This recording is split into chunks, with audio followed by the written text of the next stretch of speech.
Today I'm going to be talking about food sensitivities and intolerances and how these are affecting your body and your performance.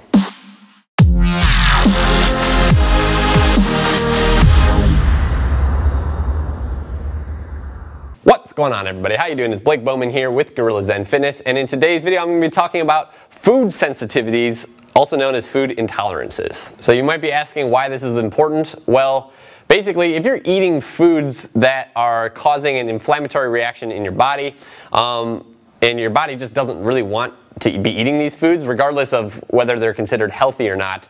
If you're doing this and you're eating foods on a regular basis that are, your body is sensitive to, which I'll explain more about in a second, this is creating a cascade of really negative effects in the body that are really doing a lot of damage to you in the long run. So this is something that I notice a lot in my private coaching clients, my private online coaching clients, but it's also something I see in the general population a lot. And basically, what a food intolerance or a food sensitivity is it's a kind of like middle ground area between having no symptoms associated with a food and having a full-blown allergy where you break out in hives or go into anaphylactic shock or something like that and you suffocate.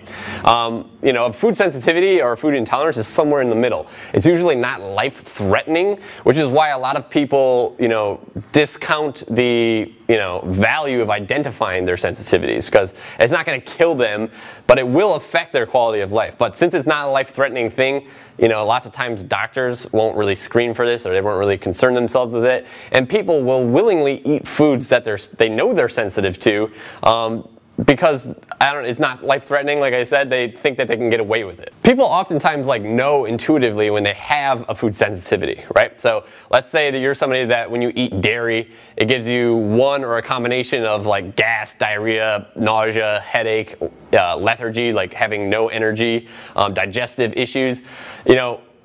Lots of people have this going on, but they'll still eat foods that they know do this to them, right?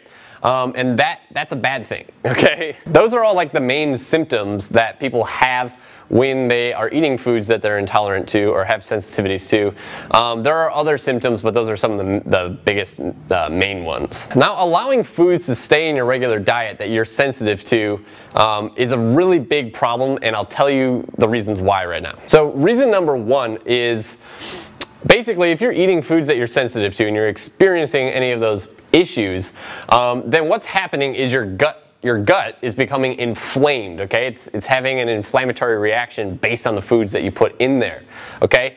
And when this happens, the nerves that innervate your gut are associated with the nerves that innervate your core muscles, okay? So the same muscles that turn on and regulate the function of the gut are, very associated with the neurons that basically allow you to squeeze your abs, okay?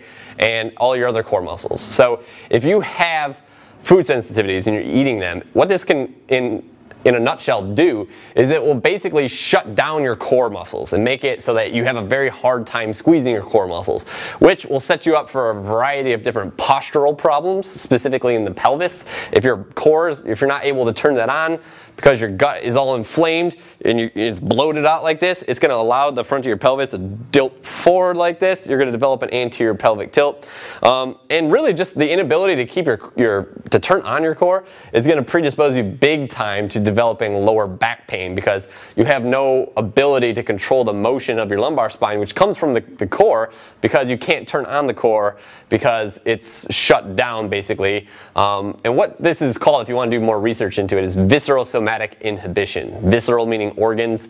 Somatic inhibition. Inhibition means it's stopping something from happening. So that's what this is called. If you want to do more research into it, I just wanted to bring this into your awareness. The second biggest thing is, if you're eating foods that you're sensitive to, you likely have very high systemic inflammation, meaning inflammation that's present throughout your entire body. And you can measure this in your blood by looking for something called C-reactive protein. And basically, chronic systemic inflammation, like what I'm talking about here, inflammation that's throughout your whole body, is associated with the development of myriad different diseases. Everything from cancer to diabetes to MS, many different things, okay? And it just doesn't need to be that way, okay? So not only will it predispose you to all of these diseases, but it will also, at the very least, just make your joints hurt, affect your mood, your energy, all sorts of things like that. All right, so I didn't want to get too deep into this today, but I wanted to tell you 2 methods that you can use to determine whether or not you have food sensitivities. Hopefully now you're sold on the fact that you want to identify these things. I didn't even get into all of the complications of eating foods that you're sensitive to on a regular basis. I named a couple, but there are a lot more things. You definitely don't want to be doing this if you're trying to feel and perform optimally. You might not die from eating them, but you're definitely not going to be performing at your best and looking your best. Okay, so what I want to talk about now are 2 methods that you can use to actually identify your food sensitivities. Okay, so the first one is super easy. It's called an elimination diet, or a food rotation. And basically the way that this works is you pick one food that you suspect you might be sensitive to. Okay, so you might get gas when you eat eggs or something like that. Whatever it is, if you pick, you will know intuitively which foods you think that are causing this in your body. Pick that one food, and what you do is you basically cycle it out of your diet for about 2 to 4 weeks. Okay, so you don't eat any of that for 2 to 4 weeks. Okay, and you observe your body. You observe your body, see how it's feeling, see if some of the symptoms that you felt before are still there or if they've gone away. Okay. After about 2 to 4 weeks of abstaining from that food, what you do is you reintroduce it back into your diet. Okay, what this does is it allows your body time to kind of reduce its tolerance to it, so that if it was causing like a low grade reaction in your body, it will now cause a higher grade reaction in your body because your body kind of has gotten used to it not being in its system. Okay, so after 2 to 4 weeks of cutting out the food, you reintroduce it, and then you take note of how you feel. If it produces any of those symptoms I mentioned above, a headache, nausea, gas, bloating, diarrhea, anything like that, any kind of adverse reaction, and you're correlating it specifically to the time when you started eating that food again, then you know that you have a sensitivity to that food, and you probably want to avoid that food altogether, okay, in the future. If you bring it back into your diet and you're fine and it doesn't cause any of those reactions in you, then you're probably good and you're probably not sensitive to that, and you might want to move on to the next thing that you suspect you have a sensitivity to. There are a couple foods that people are most commonly sensitive to. You might want to start with these. Dairy is one, eggs are one, nuts are one, red meat is one, fish, and what else? Oh yeah, wheat and gluten, okay? Gluten is a protein found in wheat. Okay, so those are the 6 things that you might want to start with right now if you want to use this method to determine if you have food sensitivities. Another thing you can do, and this is something that I've done recently, is you can use a company that tests your blood for food sensitivities. Okay, this is a little bit faster, it's a little bit quicker, and it actually screens you for I think over 200 foods. Okay, so you don't need to. I mean, the amount of months it would take to cycle in and out 200 foods is, insane. So this blood test is pretty cool. It's through a company called ATHLEAN-X. Okay. Basically, if you want access to this, I put a link in the description down below under food sensitivity tests. Okay, so check that out. Basically, the way it works is this company, you'll buy the test on their website. They'll send you the test kit.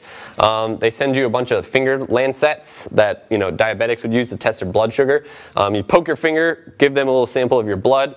You put it into a container, you ship it back to them, and then they post your results online. They show you out of 200 foods, I think it is. Check out the link to verify that. But they show you which foods are causing the highest inflammatory reaction in your body. Okay, and it will show you like on a gradient, which is kind of cool. For me, I realized that it's really the foods that I was eating the most often. Those are the foods that I'm sensitive to, and that's actually very common. The foods that you expose your body to the most, you actually start to develop intolerance to those things. So like for me, I've eaten eggs for a very long, for the majority of my adult life, every week, as well as coconut oil. Okay, that's something that I eat a lot of. And those are 2 of the highest, foods on my test results that were causing the greatest inflammatory reaction in my body. Okay, so this is why it's important to do this. Everybody thinks, certain foods are good for you and certain foods are bad for you, and they just like kind of can apply this to the whole nation or whole world. It's really not like that. You have to customize things to your bio individuality, if you will. So like coconut oil, for example, right? Everybody knows how good coconut oil is for you. It's got a bunch of, good things in it, lauric acid, MCTs. But for me, it's not good for me. It's causing an inflammatory reaction, right? So you just want to look into these things. There's a link down below. Check it out. All right, I really hope you enjoyed this video. If you did, make sure to give it a like down below. Also, leave me a comment. Let me know what you want to see in the future. Let me know if you like this, right? This is not something that I normally talk about. Nutrition, general fitness kind of stuff is stuff that I've been kind of experimenting with here on my YouTube channel, which is different from what I've been talking about the majority of the time, which is corrective exercises, things like that. So if you like this and you want to see more stuff like this, let me know in a comment down below. Also, make sure to subscribe to my YouTube channel by clicking this over here. Lastly, if you want to learn more about posture and how to fix that, then make sure to get my ebook, Posture, the Ultimate Life Hack. Click this, it'll take you to my website, enter in your email, and I'll send you the ebook right away. That's it for today. Hope you enjoyed this, and I'll see you next time.